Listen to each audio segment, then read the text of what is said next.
अस्सलाम वालेकुम नाज़रीन। इस किस्से के आगाज़ में मारिया तहखाने में मौजूद थी और रो रही थी। इतने में सुमन वहाँ पहुँचता है और उसके आंसू पोंछ कर कहता है, तुर्गत के बारे में जो अल्फाज मैंने तुम्हें कहे थे वो नहीं कहने चाहिए थे, मुझे माफ़ कर दो।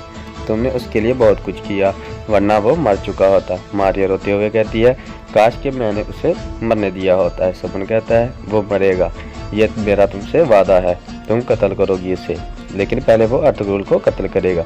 दूसरी तरफ तुर्गत रात को कबीले में पहुंच जाता है। उसके हाथ में वो खत था जिसमें मारिया ने जहर डाला हुआ था। इतने में अब्दुर्रहमान उसके पास पहुंचता है और उसको खुशामदीद कहता है। तुर्गत कहता है, जाकर अर्तुगरुल भाई को बताओ कि एक अहम मसला है, मुझसे लाजमी उनसे मिलना होगा।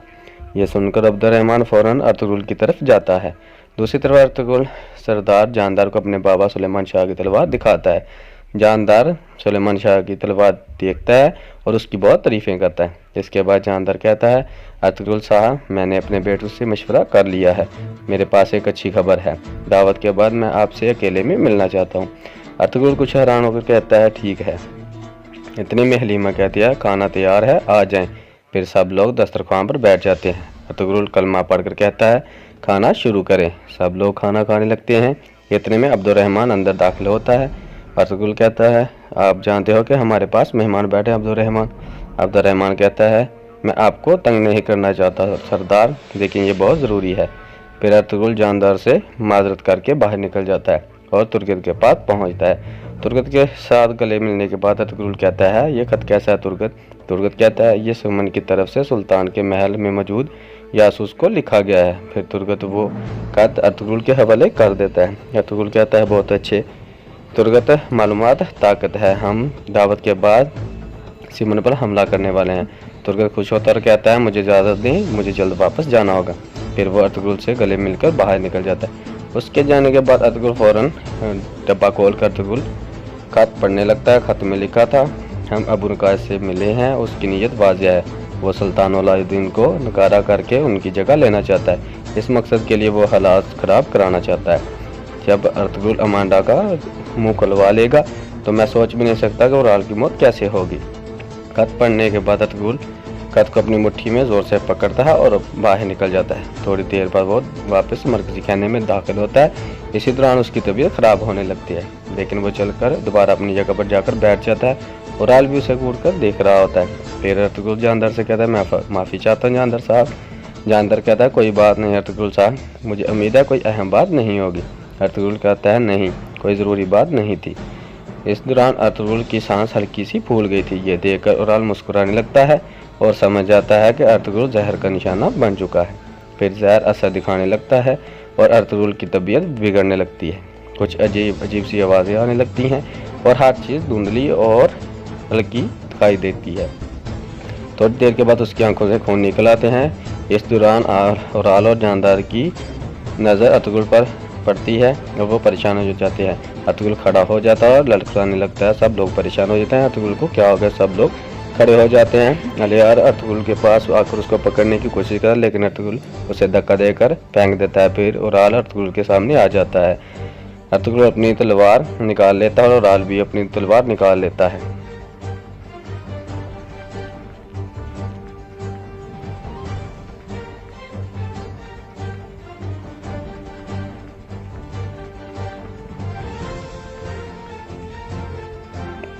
फिर अर्तुगरुल सरदार जानदार पर हमला कर देता है और तलवार हवा में बुलंद कर सब लोग चीखने लगते हैं। लेकिन इतने में अर्तुगरुल इब्न रबी की आवाज़ आती है और वह झटके से रुक जाता है और नीचे गिर जाता है। इतने में आयमा खातून आगे आकर उसके हाथ से तलवार लेकर एक तरफ फेंक देती है। फिर दोबारा जहर असर दिखाता है और फिर अर्तुगरुल दोबारा खड़ा हो जाता है और जो भी उसके सामने आता है उसे उठाकर फेंक देता है। फिर दोबारा उसे इब्न रबी की आवाज़ आती है, वो सूरह फलक पढ़ रहे थे। अर्तुगरुल फिर रुक जाता है और गिर जाता है। दूसरी तरफ इब्न रबी लगातार अर्तुगरुल के लिए दुआ मांग रहे थे। इस दौरान अर्तुगरुल गिरकर तड़पने लगता है। अर्तुगरुल के घर वाले रोने और चीखने लगते हैं। इतने में हकीम अर्तुग और दरवेश वहाँ पहुँचते हैं। अर्तुगरुल का सांस रुक रहा था। फिर हकीम अर्तुगरुल के मुँह में एक चम्मच रखता है ताकि सांस लेने में आसानी हो। इतने में जानदार कहता है, टोकरमिश ने भी बिल्कुल ऐसे ही किया था। ये सुनकर हकीम अर्तुग चौंक जाता है और कहता है, ये जहर का असर है, इनको अंदर लेकर जाना होगा। फिर वो फ़ौरन अर्तुगरुल को उठाकर अंदर खैमे में ले जाते हैं। हकीम अर्तुगरुल दरवेश से कहता है एक बास्केट लाओ। फिर वो सबको बाहर जाने को कहता है। सब लोग उठकर बाहर निकल जाते हैं। दरवेश साग एक बास्केट लाता है। हकीम अर्तुगरुल को उल्टा कर क्या करवाता है। दरवेश पूछता है ये क्या चीज़ है अर्तुगरुल भाई। हकीम कहता है ये इस चीज़ का सबूत है कि इनको जहर दिया गया है। फिर हकीम अर्तुगरुल दरवेश को दवाइयों वाला बैग लाने को कहता है। दूसरी तरफ आंधी बाजार में मारिया एक बार फिर जहर तैयार करने लगती है। इस बार वो तुर्गत के लिए जहर तैयार कर रही थी और कहती है तुमने मुझे जो दर्द दिया है उसके बदले में तुम मरोगे तुर्गत। ऐसा दर्द तुमने पहले कभी महसूस नहीं किया। और जहर तैयार करने के बाद वो अपना खंजर निकालती है और उसके ऊपर अच्छी तरह से जहर लगा देती है। दूसरी तरफ सीमन कहता है जंग के लिए तैयार हो जाओ। पेट्रोस कहता है सुबह हम अर्तुगरुल का मौत का ऐलान करने वाले हैं जनाब सीमन, क्या जंग खत्म नहीं हो गई। सीमन कहता है जब तक कई कबीले के सिपाही जिंदा हैं, तुर्गत जिंदा है, तब तक हम सुकून का सांस नहीं ले सकते। वो कुछ भी कर सकते हैं।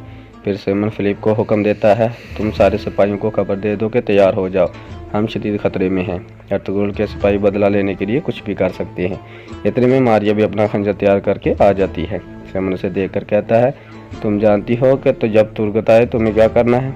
मारिया कहती है जब मेरा खंजर उसके जिस्म में घुसेगा तो वो मुझसे भीख मांगेगा कि मुझे मार दो, लेकिन उसकी मौत आसान नहीं होगी। दूसरी तरफ कई कबीले के मरकजी खेमे के आगे लोग जमा होने लगते हैं। दमदार खेमे से बाहर आता है। इतने में दीवान और बमसी और कुछ दूसरे सिपाही वहाँ पहुँचते हैं। दीवान पूछता है अर्तुगरुल भाई कैसे हैं। दमदार कहता है वो मौत से लड़ रहे हैं। फिर दमदार अब्दुर्रहमान का गिरबान पकड़ लेता है और पूछता है आखिरी दफ़ा अर्तुगरुल भाई से कौन मिला था। अब्दुर्रहमान कहता है तुर्गत अल। ये सुनकर दमदार सख्त गुस्से में कहता है तुमने क्या किया तुर्गत। फिर वो अब्दुर्रहमान से पूछता है वो कहाँ है। अब्दुर्रहमान कहता है तुर्गत चला गया है भाई। दमदार सख्त गुस्से में कहता है मैं तुम्हें मार दूंगा तुर्गत।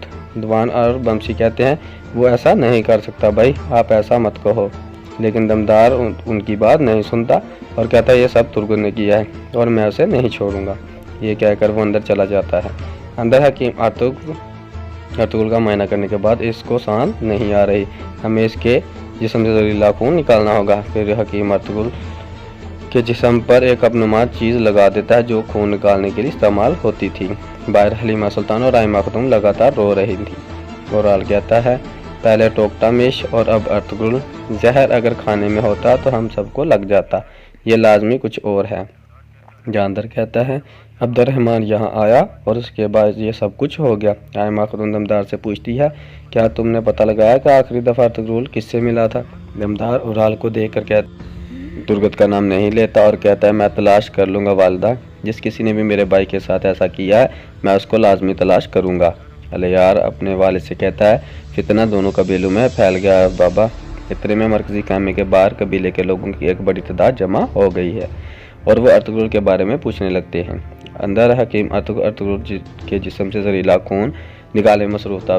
फिर वो कप उतारता तो काफ़ी सारा गंदा खून बाहर निकल आया था, जिससे वो कपड़े की मदद से साफ़ करता है। इसके बाद हकीम अर्तुगरुल दरवेश अर्तुगरुल की सेहतयाबी के लिए दुआ मांगते हैं। इतने में गुंदोस अंदर आ जाता है और अर्तुगरुल का हाथ पकड़ कर कहता है बाबा का जिस्म ठंडा है। फिर वो अर्तुगरुल का हाथ पकड़ कर खींचने लगता है और लगातार कहने लगता है जाग जाएं बाबा, उठ जाएं, आपको ठंड लग रही है। लेकिन अर्तुगरुल आगे से कोई हरकत नहीं करता।